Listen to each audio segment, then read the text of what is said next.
আজি শিৱসাগৰৰ কলংচুপাৰ সাহিত্য সভাৰ উদ্যোগত বিহুৰ প্ৰশ্নোত্তৰ আৰু বিহুনাম সংগ্ৰহ শিৰোনামেৰে বিহু বিষয়ে এখনি গ্ৰন্থ উন্মোচনী অনুষ্ঠানৰ আয়োজন কৰা হৈছিল আৰু সেই অনুষ্ঠানটিত আজি ময়ো উপস্থিত আছিলোঁ আৰু তাৰে দুটামান ভিডিঅ' আপোনালোকলৈ আগবঢ়ালোঁ।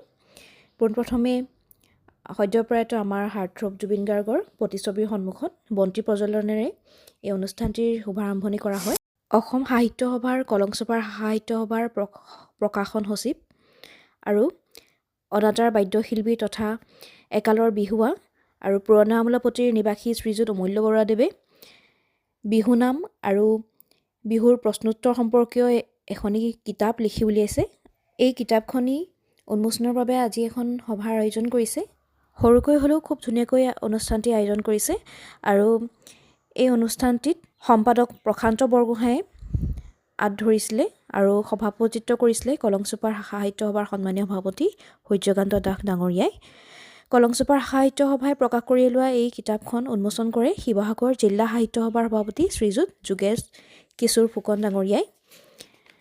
সভাখনত শিৱসাগৰ জিলা সাহিত্য সভাৰ সন্মানীয় সম্পাদক মনোজ গগৈ ডাঙৰীয়া, শিৱসাগৰ জিলা সাহিত্য সভাৰ অন্তৰ্গত ৰংপুৰ সাহিত্য সভাৰ সন্মানীয় সভাপতি অমিতাভ বৰুৱা ডাঙৰীয়া, সম্পাদক প্ৰশান্ত গগৈ ডাঙৰীয়াকে প্ৰমুখ্য কৰি বহুজন গণ্যমান্য ব্যক্তি উপস্থিত আছিলে।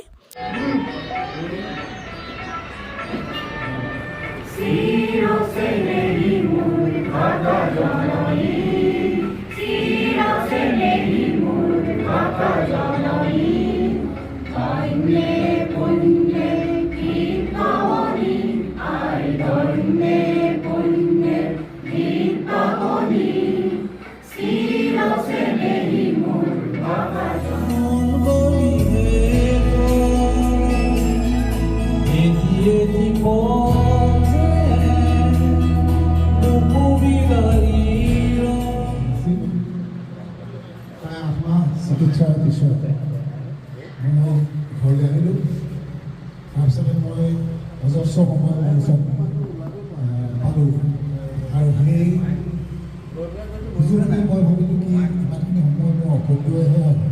গতিকে মই চিন্তা কৰিলোঁ যে এটা এনেকুৱা চিন্তা আহিছে যে মই আহিছোঁ কি কৰিম, কিবা এটাতো কৰি থৈ যাব লাগিব।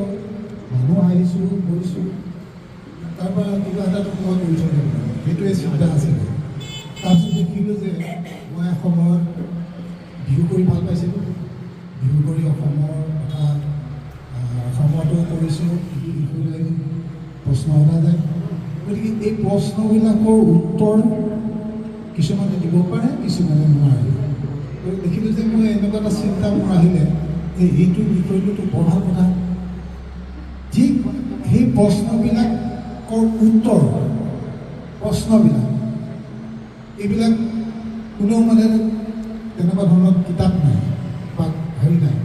মোক বহুতে সোধে যে এনেকুৱা এই বিহুৰ বিষয়ে এনেকৈ কি হয়, যোজনা থাকে নে কি থাকে, কি এনেকুৱা প্ৰশ্নবোৰ যিবিলাক সুধিব লাগে মোৰ লগত কথা পাতে। মই তেতিয়া প্ৰায় বিহুনামৰ উপৰিও যি প্ৰশ্নোত্তৰ আকাৰত তেখেতে জ্ঞান সমৃদ্ধ তথ্য আমাৰ নৱপ্ৰজন্মৰ হাতত গতাই দিছে।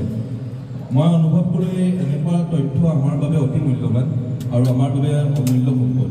বিশেষকৈ যি সময়ত আজি নৱপ্ৰজন্ম কিছু ক্ষেত্ৰত নিজৰ শিপাৰ পৰা আঁতৰি যোৱা দেখা যায়, তেনে সময়ত এনে এখন কিতাপে আমাক নিজৰ সংস্কৃতি আৰু পৰম্পৰাৰ লগত পুনৰ সংযোগ স্থাপন কৰিবলৈ আমাক সহায় কৰিব। মই আশা কৰোঁ এনে এখন গ্ৰন্থই আমাক নিজৰ সংস্কৃতি আগুৱাই নিবলৈ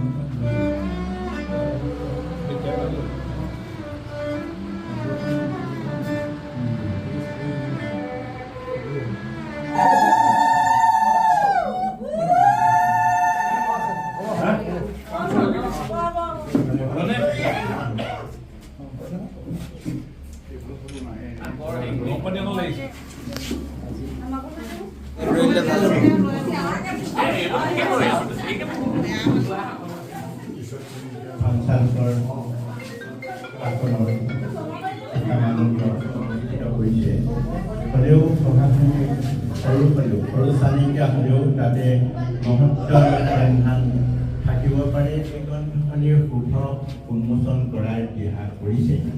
আজি এই অনুষ্ঠানটিত উপস্থিত থাকিবলৈ পাই মই কিন্তু শিপাচিহ্ন হ'লেও নহ'ব, শিপাচিহ্ন গছ যেনেকৈ উভালি পৰে আমাৰ জাতীয় জীৱনো উভালি পৰিব পাৰে, অতীত লাগিব।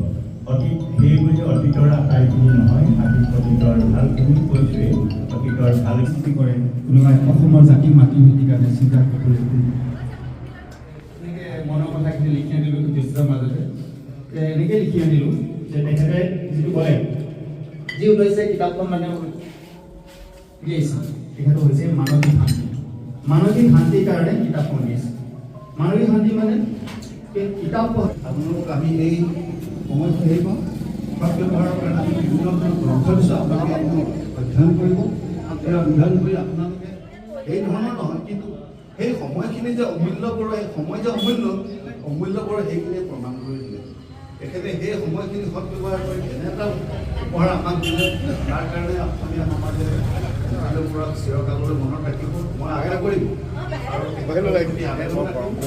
তেখেতৰ কলম যেন ইয়াতে থমকি নৰয় আৰু বহুত তেখেতৰ যাতে এনেকুৱা ধৰণৰ কাম কৰিবৰ কাৰণে আয়ুস দিয়ে আৰু ভগৱানে আশীৰ্বাদ দিয়ে।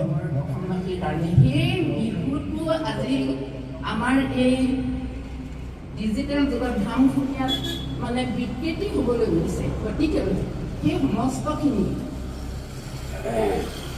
সুন্দৰভাৱে আগবঢ়াই নিবৰ কাৰণে নতুন প্ৰজন্মৰ কাৰণে মোৰ ভাতৃপ্ৰতিম শ্ৰীযুত অমূল্য বৰুৱাই যি এটা সুন্দৰ পদক্ষেপ লৈ মই বিহু যিহেতু সমাগত, গতিকে বিহু সম্পৰ্কীয় কিবা কথা জানিবলগীয়া যদি আছে, গতিকে তেতিয়া আপোনালোকে এই কিতাপখন সংগ্ৰহ কৰিলেই সকলোবিলাক জানিব পাৰিব। কিতাপখনৰ বেটুপাতটো আপোনালোকলৈ আগবঢ়ালোঁ, আপোনালোকে সংগ্ৰহ কৰি ল'ব পাৰিব।